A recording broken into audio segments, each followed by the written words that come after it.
Uma alegria muito grande estar com vocês aqui, com a equipe de jovens, da equipe de Nossa Senhora. Eu acompanho 3 equipes de casais, de modo que me sinto também muito feliz por estar aqui com vocês, que se preparam, digamos, quem sabe até para ser equipistas, né? Quando se casarem, ou quem sabe abraçar uma outra vocação também, né? Enfim, uma alegria muito grande. Apenas uma apresentaçãozinha rápida, um pouco assim da minha vida. Eu vim para Brasília em 1960, no ano da inauguração da capital. Eu era da Arquidiocese de Mariana, em Minas Gerais, e estudei no seminário menor e maior, terminei a filosofia, quando então, em 1960, o primeiro arcebispo de Brasília pediu ao arcebispo de Mariana, já falecido, e que lhe desse, digamos assim, um seminarista, de preferência concluindo a filosofia, portanto, para começar a teologia, para ajudá-lo aqui na arquidiocese que estava começando, 1960. Não havia seminário, não havia apenas 11 paróquias. Brasília está hoje com 160 paróquias. Quando eu cheguei havia 11 paróquias, certo? E com a filosofia terminada, ainda para iniciar a teologia. Vim para cá como enviado pelo meu arcebispo de Mariana, portanto, como missionário. O superior, na época lá do seminário, se reuniu. Fica melhor? O superior com os padres formadores se reuniram, e da minha turma, terceira de teologia, eles decidiram que eu que deveria vir para Brasília. Aceitei essa missão, vim para cá, e cheguei aqui em 61, embora já pertencesse à Diocese de Brasília em 60, já ainda como aluno em Mariana. E chegando aqui, o arcebispo, passei um período com ele, no tempo do presidente ainda Jânio Quadros, que governou o país por 6 anos, por 6 meses apenas. Naquele período, então, estava aqui em Brasília, em 1961, e o arcebispo, então, preferiu que eu não voltasse para Mariana. Então, me ofereceu para estudar em Roma, ao invés de voltar para Mariana. Eu aceitei, fui para Roma, fazer a teologia, numa universidade gregoriana, muito conhecida, né?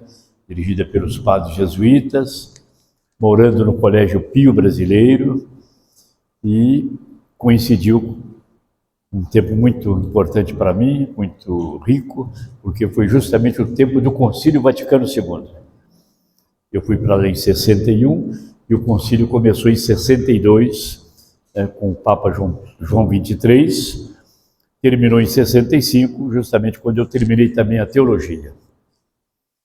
Depois fui para a Alemanha fazer uma especialização em catequese, num curso superior da Conferência Episcopal da Alemanha. Terminei esse curso, voltei para Brasília e fui ordenado em 68, 19 de março de 68, estou completando 55 anos de padre este ano. Então, já uma caminhada longa. Fiquei em Brasília até 2004, quando o Papa João Paulo II me transferiu para Aparecida, em 2004.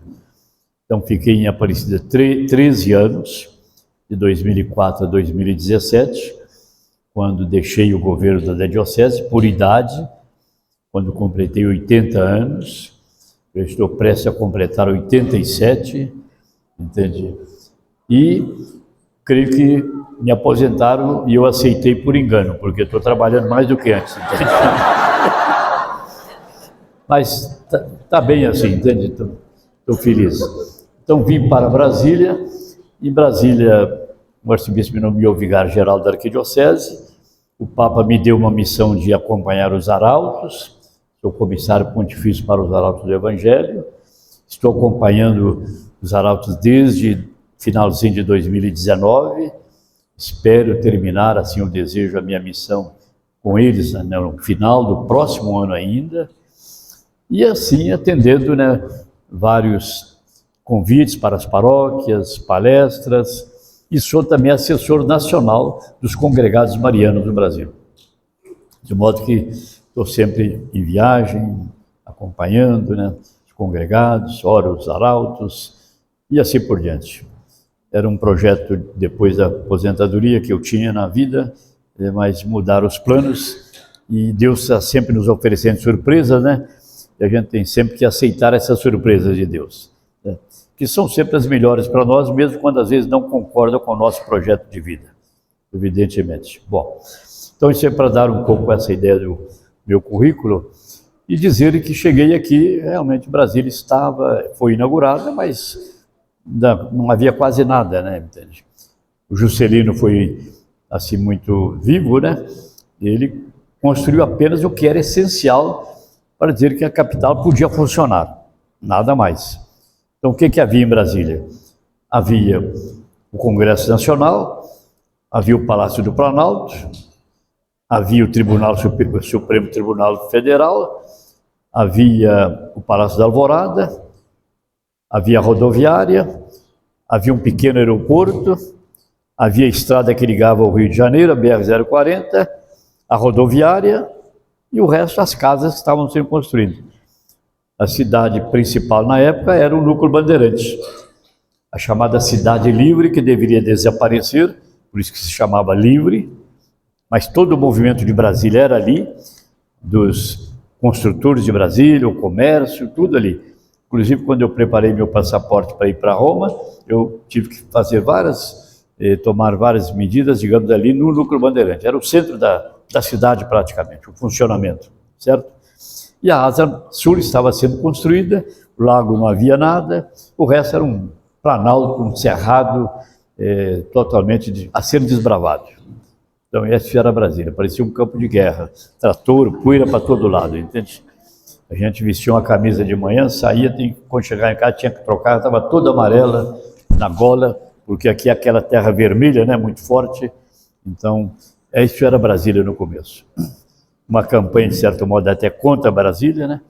Achava que Brasília não tinha condições de funcionar, mas acabou funcionando e foi se estabelecendo, e hoje, de fato, é a capital do Brasil, embora tão distante, né, dos grandes centros, mas também hoje Brasília é um grande centro também no Brasil. E a diocese começou assim. Foi criada pelo Papa João XXIII, como arquidiocese, né? Já foi criada como arquidiocese, foi inaugurada em 60, a arquidiocese foi inaugurada no mesmo dia da inauguração da capital, 21 de abril de 1960, num barracão, ao lado da atual catedral que estava em obra, portanto não existia aquela catedral, e os ministérios, um ou outro em tijolo ainda, então Brasília estava toda em obra. Quando eu cheguei aqui, meu ônibus, 1961, cheguei de manhã, ele parou na rodoviária, eu desci, olhei, só havia meu ônibus. Falei, mas para que uma rodoviária dessa? Para um ônibus só, entende? E hoje a de rodoviária já não suporta mais, né? O trânsito, o tráfego urbano, e por isso se criou uma outra rodoviária para os estados, interestadual, de onde saem os ônibus para os diversos lugares, fora de Brasília. Então, o aeroporto era um barraquinho de madeira, né, que a gente entrava, com um trinquinho, puxava, entrava, e tudo muito à vontade, entende? Você saía, ia para Brasília, entrava lá no Palácio do Itamaraty, ninguém controlava nada no Congresso, era realmente uma cidade em construção e sem nenhuma formalidade de capital.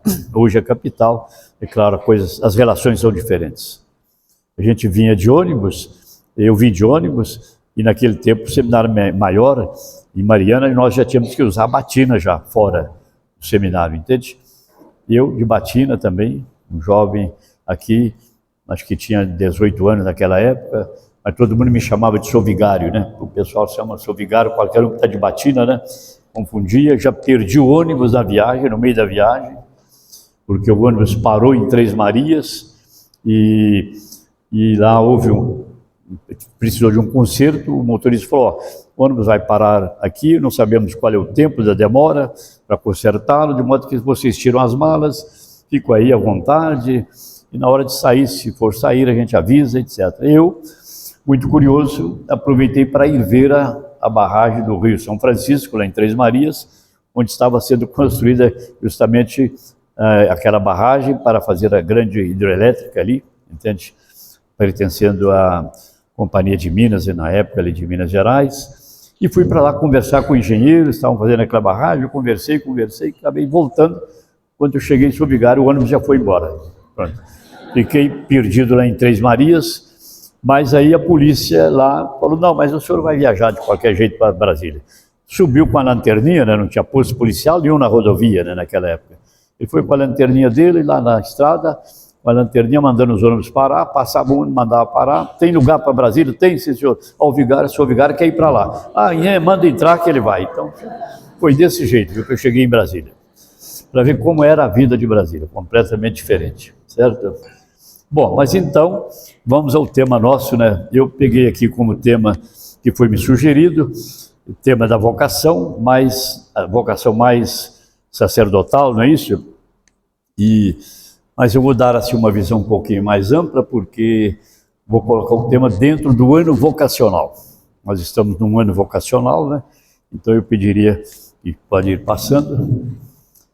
Então, nós estamos aqui, a igreja no Brasil está celebrando o 3º ano vocacional. Começou em novembro do ano passado e termina em novembro deste ano, 2003. Qual é o tema desse ano vocacional? Vocação, graça e missão. E o lema, corações ardentes, pés a caminho. Justamente, a vocação justamente nos leva a uma missão, né? A caminhar em direção a uma missão. E a vocação é graça, é dom de Deus. Podemos passar assim. O primeiro ano vocacional aconteceu em 1993. Nessa época, eu era secretário do Conselho Episcopal Latino-Americano, que tem sua sede em Bogotá, certo?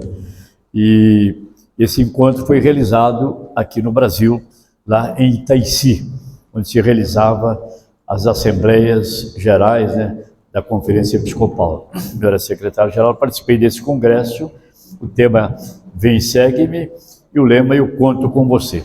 Primeiro ano vocacional. Segundo, pode passar. O segundo ano vocacional, 2003. O batismo, fonte de todas as vocações. Avancem para águas mais profundas, né? É uma frase do Evangelho de Lucas. E então, apenas para dizer que tivemos esses 3 anos vocacionais, estamos agora no 3º ano, e aí começa justamente o seguinte: a nossa vida cristã começa pelo batismo, né? É o sacramento primeiro, né, da chamada iniciação cristã. Então, o batismo nos dá a nossa identidade, né? Eu sou batizado, eu tenho uma identidade. Qual é a identidade? Eu sou cristão, minha identidade de cristão, que me faz filho de Deus, né?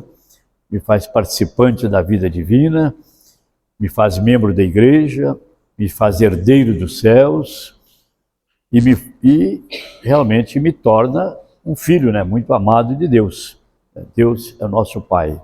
Então, esse é o primeiro sacramento que nós recebemos, o mais importante da nossa vida cristã, da nossa caminhada, né, que vai durar até o fim da nossa vida terrena, né? Mas tudo começa no batismo e vai seguindo com a Eucaristia, como vocês sabem, embora digamos assim, numa ordem mais lógica, deveria seguir pela crisma, pela confirmação, para terminar com a Eucaristia, a iniciação cristã, porque a Eucaristia é o mais importante da vida do cristão, né?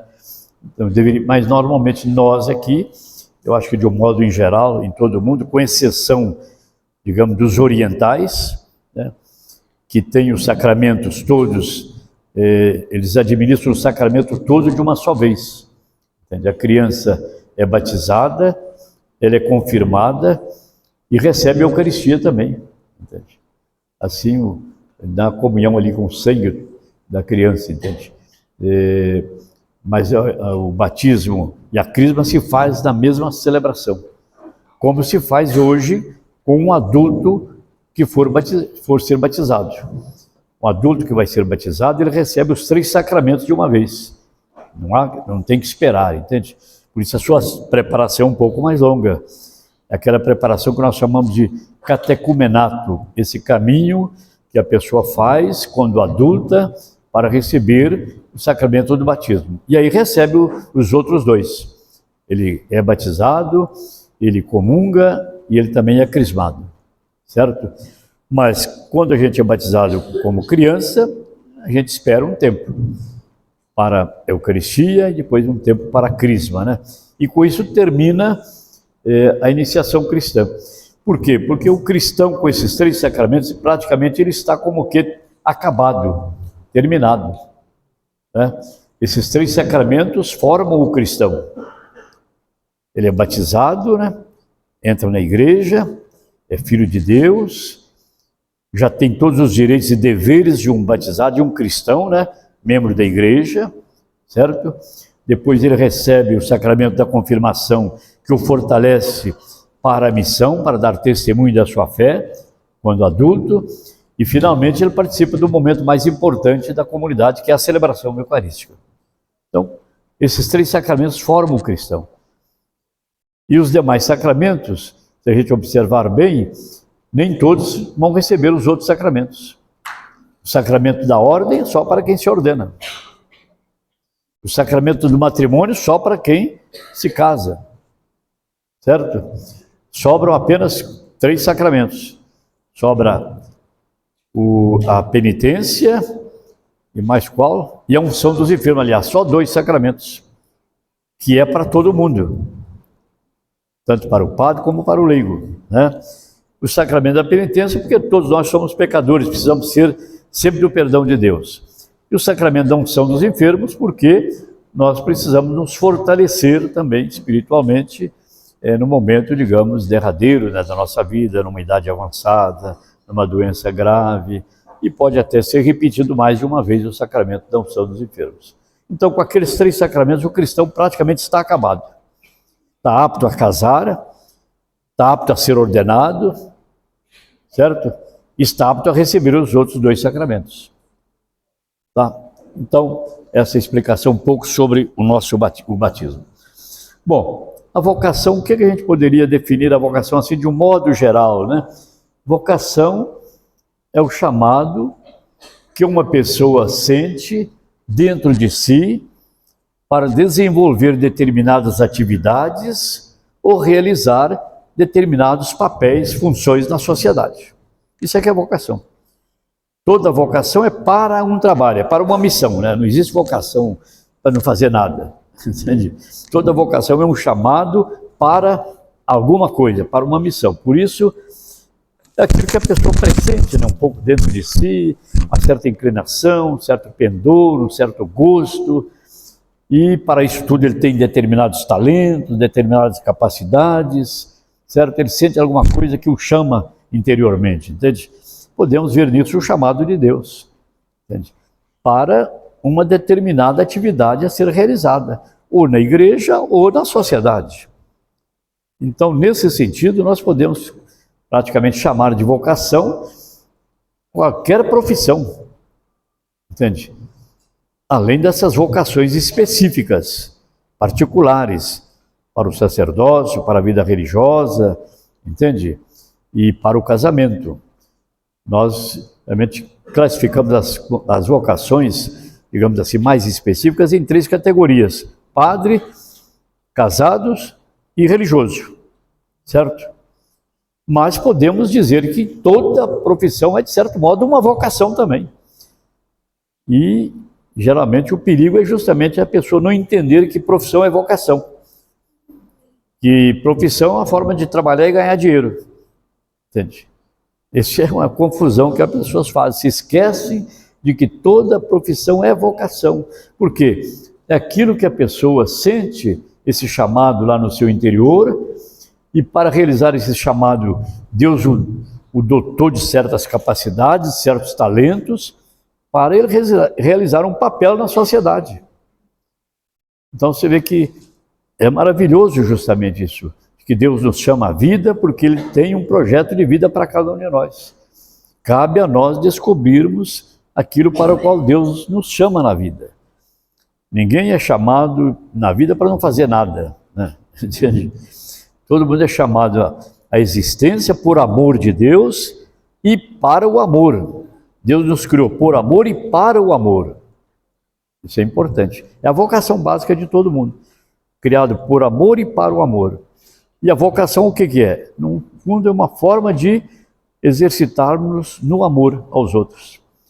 Fazer daquela função que nós abraçamos, né, daquela missão para a qual nós fomos chamados através da vocação, um serviço à sociedade, um serviço à igreja. Entende? Isso é realmente importantíssimo, muitas vezes. E às vezes os pais, né, às vezes querem que os filhos sigam o seu caminho, o caminho que eles seguiram. Não, você tem que respeitar aquilo que o filho quer, aquilo para o qual ele se sente chamado lá no seu interior, no seu íntimo, no seu coração. Ah, eu quero ser isso. Ah, mas não, eu quero que você seja aquilo. Não, não é por aí. Os pais até podem servir de inspiração, muitas vezes de estímulo até para os filhos para seguir uma determinada vocação na vida. Pode. E muitos filhos seguem, às vezes, a profissão do pai. Mas nem sempre. Muitos pelo contrário, até não querem seguir a profissão dos pais, porque não se sente chamado para aquilo. Ou porque percebem que o trabalho dos pais é muito exigente, é muito, enfim, cobra muitas coisas, etc.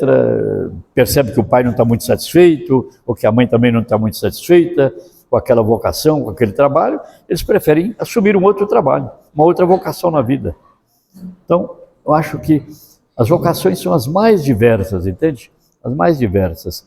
Embora nós classificamos basicamente essas três: sacerdócio ministerial, a vida religiosa ou consagrada e a vida matrimonial. Mas há também pessoas consagradas que não se casam, mas são consagradas a Deus, né, que não se tornam sacerdotes e que vivem no mundo como consagrados. Há muitas pessoas, vocês talvez conheçam, pessoas que não se casaram não porque não encontraram namorado, porque não quiseram a opção, entende? E também, mas não se sentiu chamado para ser padre, não se sentiu chamado para ser religioso, mas quer consagrar a Deus a sua vida no mundo como solteiro. Solteiro não porque não quis casar, mas por opção de vida. É diferente, certo? Sendo chamado assim. Existem muitos casos. A gente conhece muito, por exemplo, pessoas da Opus Dei, que são leigos, que vivem no mundo, não se casam, não se ordenam, né? E se entregam a vida toda a uma missão no mundo, e, inclusive trabalhando profissionalmente. Né? Trabalhando profissionalmente.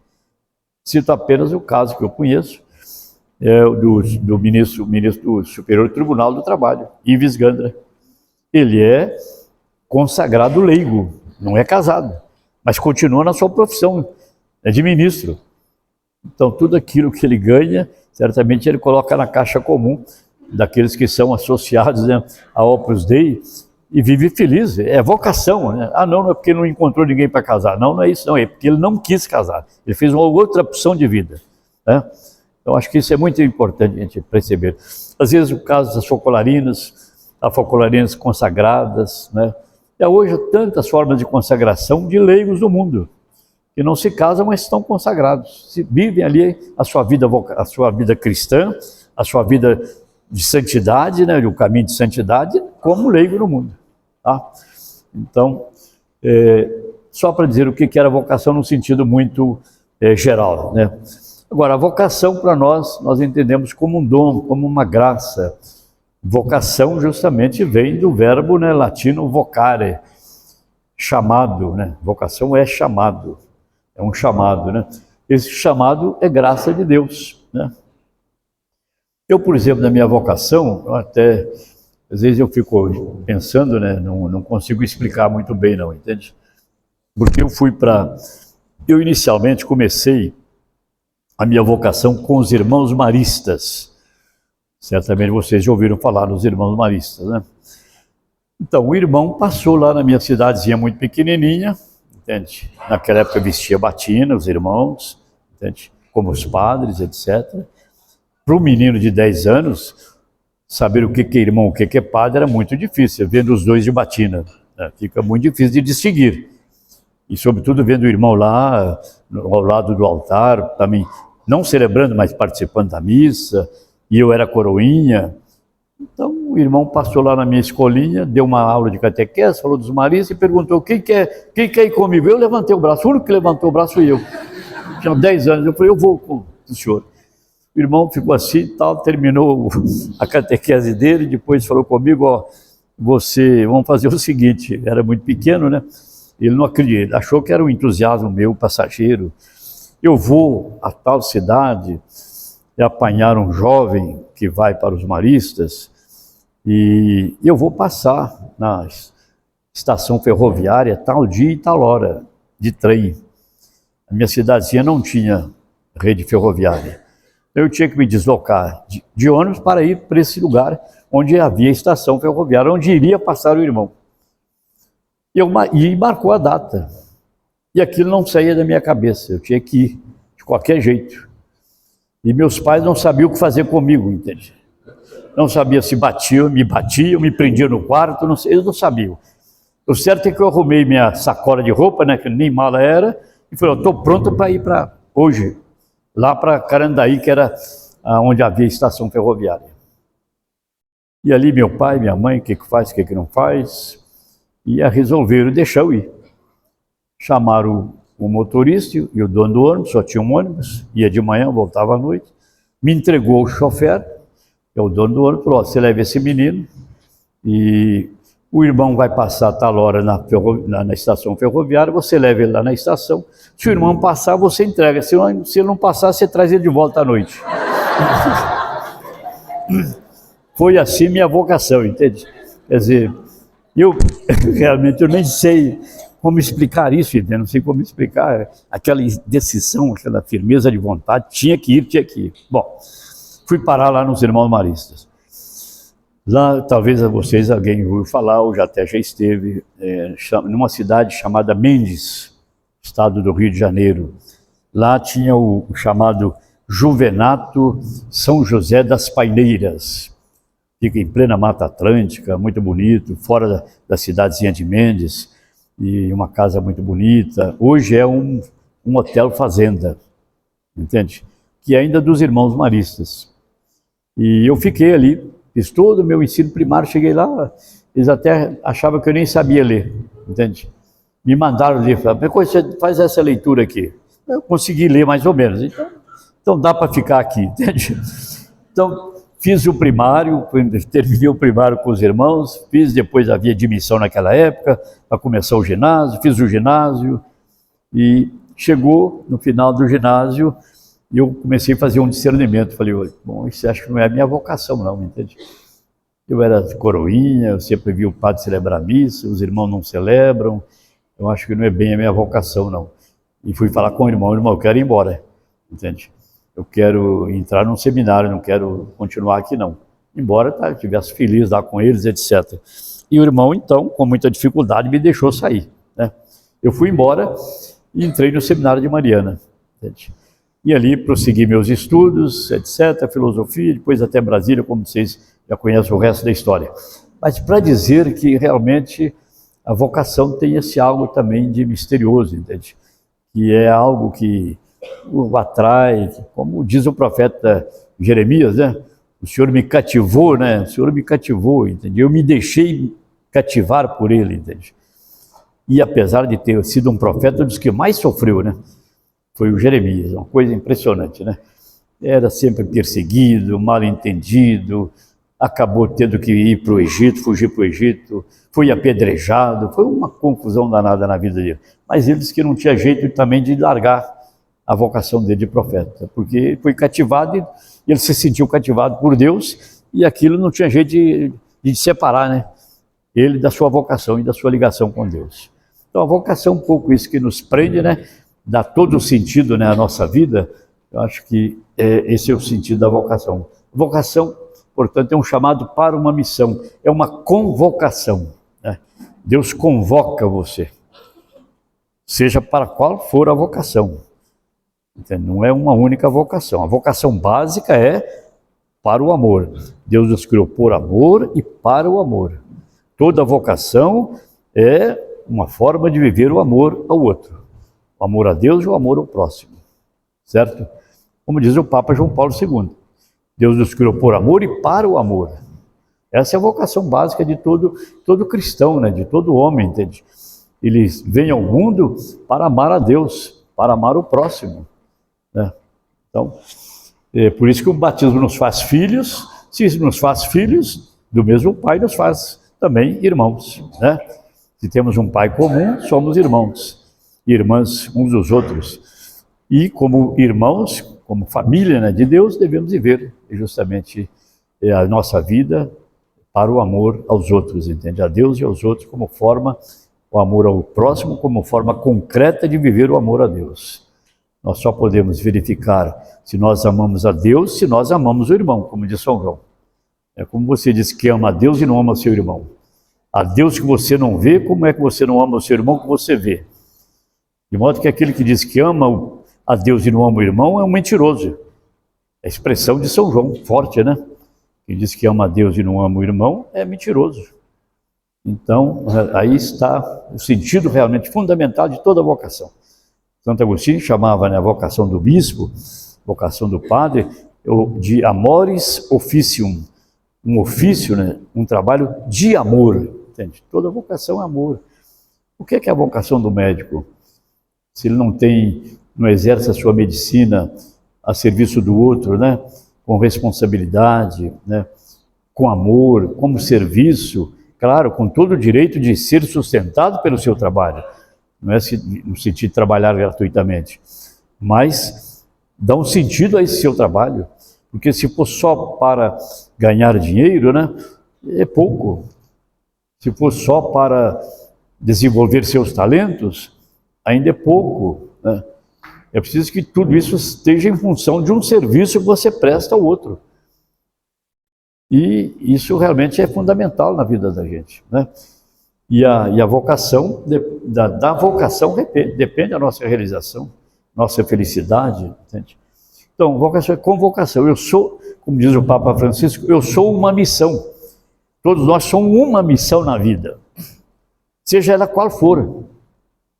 Isso é que dá sentido à nossa vida. Muitas vezes a pessoa exerce uma profissão, mas quando ele não vê aquilo como uma vocação, como um serviço, ele se sente vazio, um pouco frustrado, entende? Na sua vocação.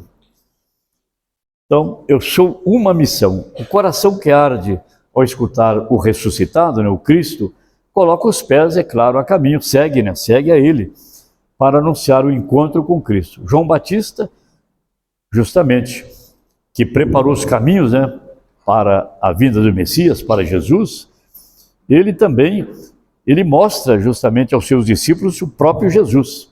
Eis o Cordeiro de Deus, vocês têm que seguir a ele, não a mim. Eu apenas preparo o caminho, entende? Então, João Batista teve essa missão, essa vocação, digamos, na vida dele. Podemos ir passando, tá? Então, tendo ouvido o anúncio de Jesus, os discípulos seguiram Jesus. Assim também fizeram os primeiros discípulos. Muito interessante isso, né, entende? A própria samaritana, aquela mulher pecadora, né, onde se encontra com Jesus, naquele diálogo belíssimo, né, que depois que ela se, digamos, compreendeu que Jesus realmente era o Messias, ela volta lá à sua cidade e vai anunciar a todo mundo. Ela se converte, muda de vida. Ó, encontrei o Messias. O que faz São Paulo no caminho de Damasco? Aquela experiência grande, profunda, né, com o ressuscitado. Ele de perseguidor se transforma em discípulo e vai anunciar o Evangelho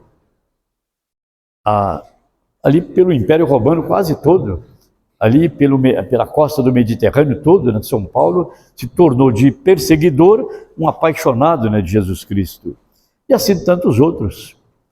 No fundo, a vocação nos chama para uma missão e aquilo preenche a nossa vida. Preenche a nossa vida. Tá? Portanto, vocação nos dá uma missão, sempre, né? Podemos seguir. Então, a vocação fundamental de todo batizado é ser santo. Essa é a vocação fundamental. como eu disse também, é a vocação para o amor. Ser santo é aquele que coloca a sua vida a serviço dos outros. E servir, justamente, amar é uma forma de servir aos outros. Não existe amor abstrato, né? Um amor platônico, ideal. O amor se traduz em obras, em ação, em serviço aos outros, né? Então, todo cristão, em virtude da sua consagração batismal, tudo começa no batismo, como eu dizia, é chamado à santidade, é chamado à perfeição, como diz Jesus no Evangelho, no Sermão da Montanha, em Mateus, capítulo 5. Sede perfeitos como meu Pai Celeste é perfeito. Viver a vocação à santidade e assumir a missão da igreja é direito e dever de todo batizado. Ele nos chama para a santidade se realiza numa vocação, seja ela qual for, na qual a pessoa procura servir a Deus, no serviço aos irmãos, buscando o caminho da santidade, entende? E esse caminho, então, se faz através de uma missão, e a participação nessa missão da igreja, do anúncio do Evangelho, é dever e direito de cada batizado, de cada cristão. Não é um favor que o cristão faz, digamos, ao prestar um serviço à igreja, numa paróquia, numa diocese. É dever e direito, não é favor, certo? Então, podemos ir em frente. A pequenez, a fraqueza não deve ser um obstáculo à realização do projeto de Deus na vida daquele que é chamado. Muitas vezes, quando a gente é chamado, né, para uma determinada vocação, a gente se sente um pouco pequeno, incapaz, indigno, muitas vezes, porque nós somos chamados não por nossos méritos, nós somos chamados por obra de Deus, por graça de Deus, porque quando nós nascemos, os talentos que nos são dados, as capacidades, as inclinações, é tudo já dom de Deus, entende? Mas muitas vezes a pessoa se sente diante de um chamado para uma missão, ele se sente pequeno e incapaz. Mas como dizemos, né, Deus não chama os capacitados, Ele capacita os chamados. É diferente. Basta lembrar, no caso aí, o exemplo dos apóstolos. Eram todos pescadores. Jesus chama para uma missão dificílima de segui-lo e sem saber exatamente o que queria acontecer, mas seguir esse mestre para onde? Como é que vai terminar esse projeto, ou aquilo para o qual ele está nos chamando? Então, os apóstolos, a própria samaritana, pecadora, tinha 7 maridos, entende? Aquele que ela tinha ainda não era dela. O próprio Jesus diz, e esse que você está com ele também não é seu marido, não, entende? Então, ela se converte e pecadora, se muda de vida e transforma-se em apóstola e missionária. Vai chamar os outros para conhecer Jesus, para fazer essa experiência que ela fez, tão bonita. Os profetas, a mesma coisa, eu acabei de falar do profeta Jeremias. Então, todos nós sentimos essa pequenez, essa fraqueza, entende? Muitas vezes diante do chamado de Deus. E Ele capacita, Ele nos dá também a força, nos dá a graça de realizar a vocação para a qual Ele nos chama. E é claro que nós temos que contar com os recursos, com os meios que Ele nos oferece para podermos viver a nossa vocação. É claro, podemos ser chamados, responder, e às vezes não empregamos os meios para nos manter fiel à nossa vocação. Não é isso? Isso pode acontecer, tá? Então, ao chamar, Deus pede nossa docilidade, nossa obediência, disponibilidade e confiança nele, pois é Ele que nos promete assistência e ajuda nas dificuldades que a missão exige, né? O vocacionado crê na realização do impossível por Deus. Às vezes a tarefa, a missão é maior do que as nossas forças, entende? Mas a gente crê de que Deus torna possível aquilo que parece impossível, certo? Ele fala e age em nome de Deus e está disposto a dar a vida por Ele. Os profetas, a Virgem Maria, os apóstolos, Nossa Senhora, se a gente pensar na Nossa Senhora quando ela deu sim ao anjo Gabriel, Então, claro, ela não deu um sim também cego. Nossa Senhora perguntou ao anjo, dialogou com o anjo. Ela estava comprometida em casamento com São José. Ainda não viviam maritalmente, porque naquela época os noivos se comprometiam em casamento e ficavam aguardando mais ou menos um ano, até conviver maritalmente, entende? Então, por isso Maria era justamente virgem, estava comprometida apenas em casamento. Quando o anjo chega e anuncia a ela que ela vai ser mãe do Messias, do Filho de Deus, ela, mas como? Eu estou comprometido em casamento, eu não vivo maritalmente, eu estou comprometido, isso é impossível para mim. Aí o anjo explica para não, o que vai acontecer é obra de Deus, entende? Tudo é obra de Deus, do Espírito Santo. Aí depois que ela entendeu isso, mas sem compreender tudo que significava isso, mas que Deus podia fazer, o impossível, tornar possível o impossível, ela disse, sim, tá bom, eu aceito. Mas depois ela viu como o negócio foi difícil. Aquele sim custou muito a ela, né? Começou pelo nascimento. Não encontrou nem casa para o menino nascer. Logo em seguida teve que fugir para o Egito. Primeiro exemplo, a experiência de refugiado já foi José e Maria. Pegar o menino e correr para o Egito porque Herodes queria matá-lo.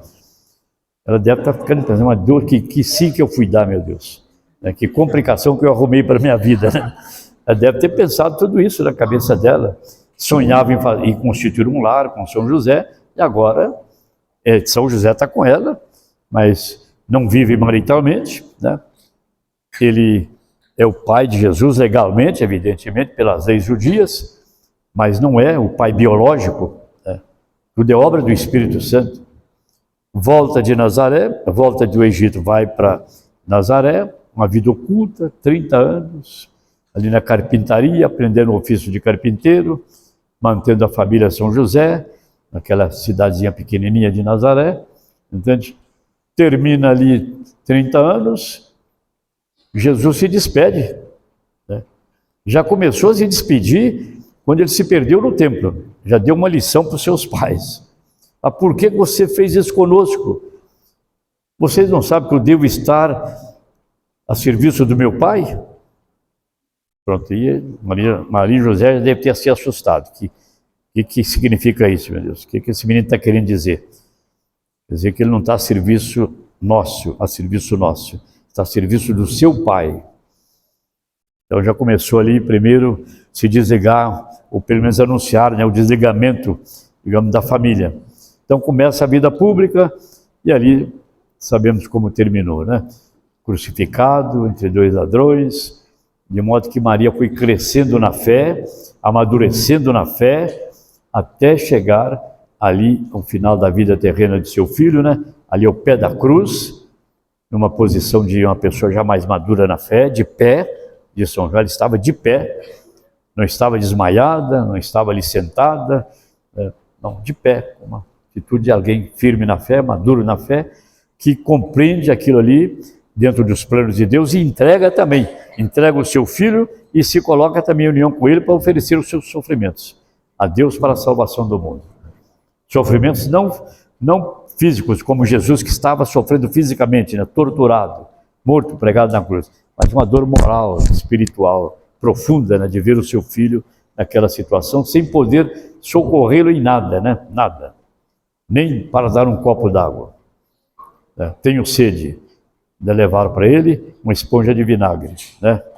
Então, Maria que realiza o seu sim, se renova a cada dia até o fim da sua vida, na fidelidade à sua vocação. Portanto, Deus foi dando a graça e ela foi correspondendo também à graça para viver essa vocação toda especial. Assim aconteceu com os apóstolos, a mesma coisa, todos morreram mártires, né? Eram, digamos, talvez analfabetos, sabiam apenas pescar, homens rudes, que custaram entender toda aquela caminhada, né, que eles estavam fazendo com Jesus, custaram entender quem era Jesus mesmo. Até o fim ainda estavam perguntando qual era o lugar que eles iam ocupar no reino de Israel. Eles entendiam um reino material, que Jesus teria vindo para estabelecer um reino de Israel sobre o mundo, um reino de poder, de glória, etc. Não, o reino meu não é deste mundo. Então, Era um outro reino de uma outra natureza. E aquilo, uma vez com o Espírito Santo, eles entenderam a sua missão e saíram para pregar o Evangelho, e todos deram a sua vida pelo Evangelho, por Cristo. Entende? Então vamos seguindo em frente. Na igreja, portanto, há muitas vocações, não há uma só vocação. A vocação básica, sim. A santidade é para todo mundo, né? Esta vivência para o amor é de todo mundo, mas a forma concreta de realizar isso é variado. Basicamente, a vida sacerdotal, a vida matrimonial, a vida religiosa. Mas podemos tomar também a vida consagrada no mundo e podemos tomar a profissão também em si como uma vocação. Portanto, os caminhos para a santidade são muitos. Entende? Podemos passar. Deus nos criou por amor e para o amor. Então, há vários caminhos para viver a vocação, para o amor a Deus e ao próximo. Toda pessoa tem inspirações profundas que a despertam para o sentido de sua vida, para aquilo que dará rumo à sua existência e a integrar os diversos aspectos de si mesmo com a vocação. Eu sou uma vocação. Eu sou uma missão, melhor dizia o Papa. Então, todos os aspectos da vida da pessoa se integram naquela pessoa para viver essa sua missão, essa sua vocação. Por isso que é uma forma de realização. E na escolha, muitas vezes errada, da nossa vocação, né? Muitas vezes a gente se sente frustrado. Claro que há sempre a oportunidade de mudar, evidentemente, de rumo, né? E tomar a vocação, digamos, para a qual Deus nos chama. A gente pode, às vezes, se enganar também de vocação, é possível, né? Mas a gente pode retomar o caminho e fazer um discernimento maior para ver aquilo que Deus quer de cada um de nós. Então, toda pessoa tem essas inspirações profundas que a despertam para o sentido de sua vida, para aquilo que dará rumo à sua existência e integrar os diversos aspectos de si mesmo, né? O intelectual, o afetivo, né? O físico, integrar-se, digamos assim, de si mesmo, nesta vocação, nesta missão que ele abraçou. Podemos seguir. Nos planos de Deus, cada homem é chamado a desenvolver suas potencialidades, porque toda vida é vocação. Eu sou uma missão. Tá? Podemos. Então, agora nós temos aí as vocações específicas. Então, nós temos os ministérios ordenados, né? São vocações específicas, especiais da igreja, tá? Que é a vida religiosa, a vida consagrada e a vida ministerial, a vida, no caso, dos ministros ordenados. Quem são os ministros ordenados? O bispo, o presbítero, o diácono. São esses 3 graus da hierarquia na igreja, certo? Esses 3 recebem o sacramento da ordem em graus diferentes. Então, o diácono em 1º grau, o presbítero em 2º grau e o bispo em 3º grau. Isso é a plenitude do sacramento da ordem. Certo? Então, essa é a distinção, mas pertence à hierarquia os 3. Embora com funções, com atribuições diferentes, é claro. O bispo tem algumas atribuições próprias do episcopado, porque ele recebeu a plenitude do sacramento da ordem. O presbítero recebe o sacramento da ordem em 2º grau. Ele também tem atribuições próprias do padre. E o diácono, por sua vez, também tem atribuições próprias do sacramento da ordem, que ele recebe em 1º grau. Ele não tem todas as atribuições do padre nem do bispo, como o padre também não tem do bispo. Certo? Ah, mas e o cardeal? O cardeal é uma função, é um título, não é ordenação. O cardeal não é ordenado, cardeal. A palavra que se usa muitas vezes, o cardeal o Papa cria novos cardeais. Então é um título que o Papa dá, ao qual compete algumas atribuições também específicas da igreja, mas não em virtude do sacramento da ordem, porque não é ordenação. Os cardeais, por exemplo, cabe a eles eleger o Papa, é uma função específica. Os bispos não elegem o Papa, pelo menos até agora é uma atribuição própria dos cardeais, certo? Os padres também não elegem, nem os diáconos. Antigamente até os diáconos elegiam o Papa, tinha uma função muito grande na igreja de Roma. Mas depois passou a ser o clero, entende? Que elegia os papas.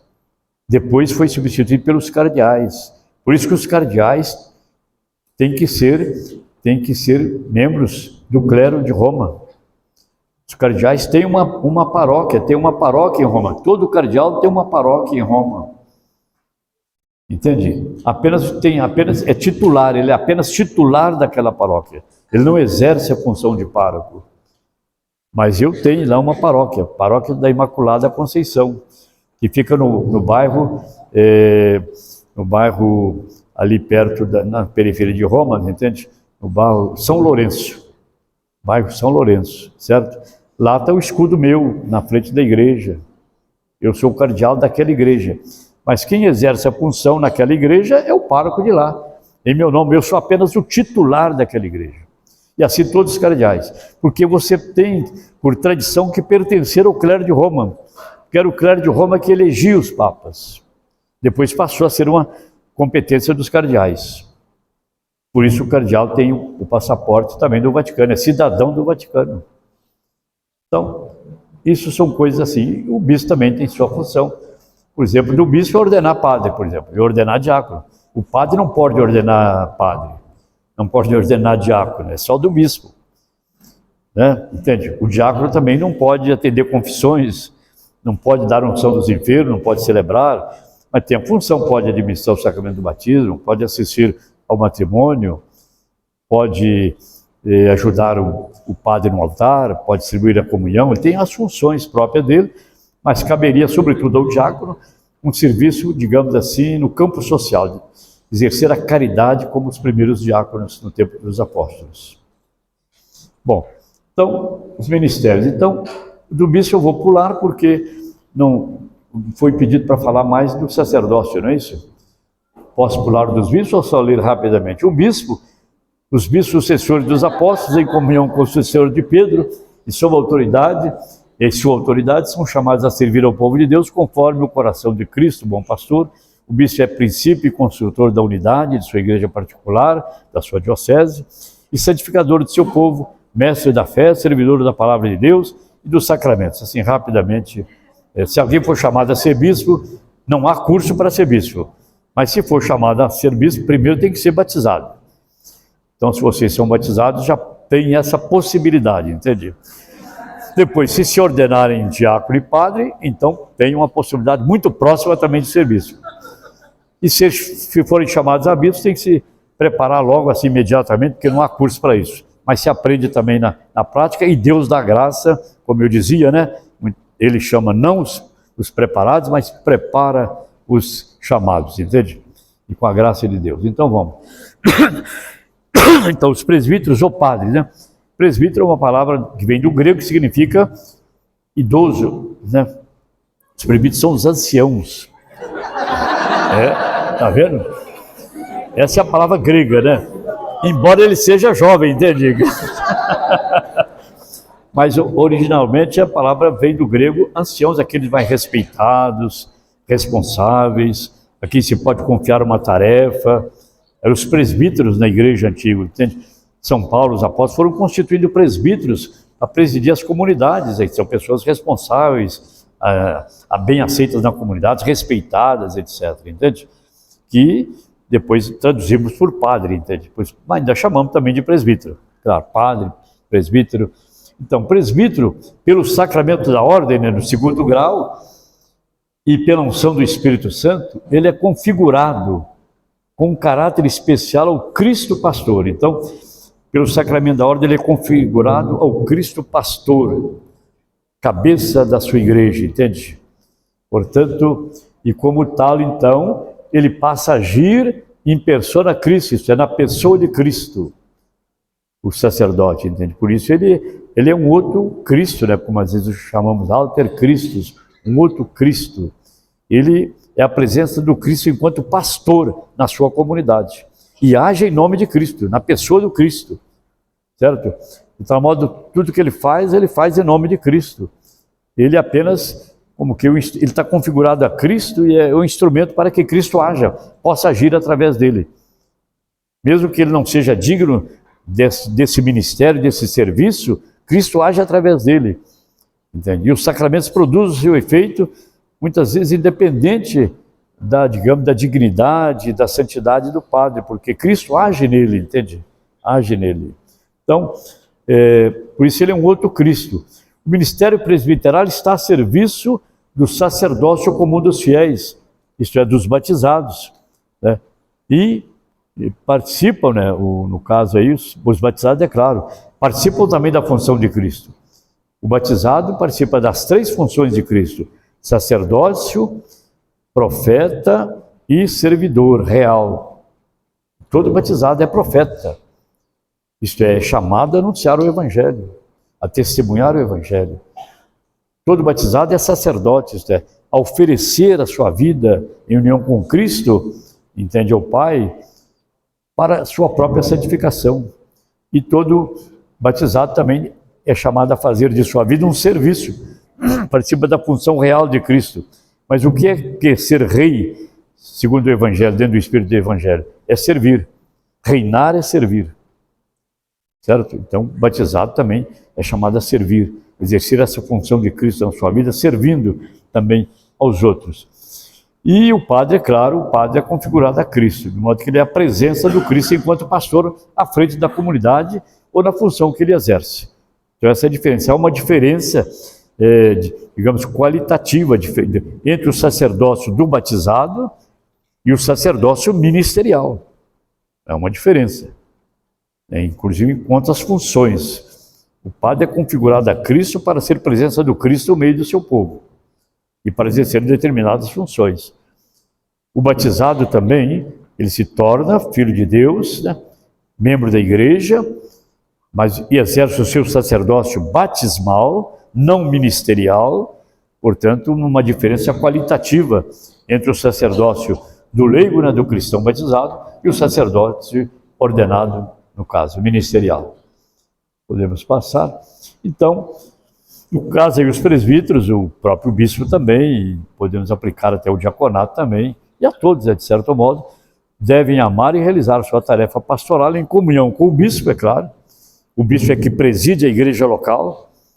O presbitério forma, digamos assim, o presbitério, isto é, o conjunto dos padres, que devem exercer seu ministério em comunhão com o bispo. O bispo é o sinal do Cristo naquela igreja local, é a presença do Cristo, e com o bispo e os demais presbíteros da diocese. Nenhum padre realiza o seu ministério sozinho. O padre deve realizar a sua missão em comunhão com os demais presbíteros, em comunhão com o bispo. Nenhum padre dá conta sozinho completamente do seu ministério. O ministério numa diocese, a missão da igreja numa diocese é exercida pelo presbitério. Embora cada padre possa ter a sua paróquia, a sua função, mas se realiza em comunhão uns com os outros, porque participam do mesmo sacramento da ordem. Portanto, são irmãos entre si, porque participam do mesmo sacramento no 2º grau. Como os bispos são irmãos entre si também, enquanto recebem o sacramento da ordem no 3º grau, entende? E os diáconos também formam uma família, enquanto participam do mesmo sacramento no 1º grau. Então, essa é a tarefa deles. A caridade pastoral anima e unifica a sua vida. O que o padre faz? O padre, ele participa da função profética, ele tem que pregar a palavra, né? Depois, ele santifica o povo pela administração dos sacramentos. Mas ele coloca a sua vida não só nessas 2 funções, ele coloca a sua vida a serviço do povo, confiado aos seus cuidados pastorais, de modo que ele se santifica se entregando ao povo, ao seu ministério, entende? É a santificação dele. O padre não vai se santificar sendo um deputado, digamos assim. Às vezes há exceções, algum padre se candidata e se torna deputado, né? Ou prefeito de uma cidade, né? Ou então sendo médico. Não é a função dele. Até tem padres que já fizeram medicina, fizeram engenharia, fizeram advocacia, enfim, muitos que passaram por outros cursos universitários e vão ser padre. Mas uma vez padre, a função dele é essa: colocar a sua vida a serviço do seu povo, aquela função que o bispo lhe dá, o que a congregação lhe dá, entende? Que nós chamamos de caridade pastoral. É uma entrega total ao povo de Deus. E é nisso que ele se santifica. Não precisa buscar outra forma de santidade. Certo? Então, acho que basicamente está aí. Vem os diáconos, não vamos entrar muito na questão, participa do Ministério da Ordem no primeiro grau, são colaboradores primeiramente do bispo, recebe uma missão também dada pelo bispo na diocese, mas, como eu dizia aí, eles são ordenados para o serviço da palavra, da caridade, aí por tempo coordenando, quem sabe, as pastorais sociais numa diocese ou numa paróquia, e também a serviço da liturgia, portanto, o diácono quase está sempre perto do celebrante no altar. Vocês sempre vê um diácono, proclama o evangelho, prepara o altar, está ali sempre ao lado do padre. O serviço que ele faz da liturgia, como eu disse, mas a função geralmente inicial dos diáconos era de ajudar os apóstolos no atendimento às pessoas que passavam por necessidade. Para os apóstolos dedicar mais à pregação da palavra e à oração, como está nos Atos dos Apóstolos. Eu creio que isso podemos passar. E aí já entra na vida consagrada, não vamos tratar mais disso. Eu dou por encerrado o meu tema assim, muito brevemente, muito rapidamente, deixando a vocês fazer qualquer colocação. Muito obrigado, muito obrigado. Muito obrigado. Se não me deu a lembrança, está ótimo.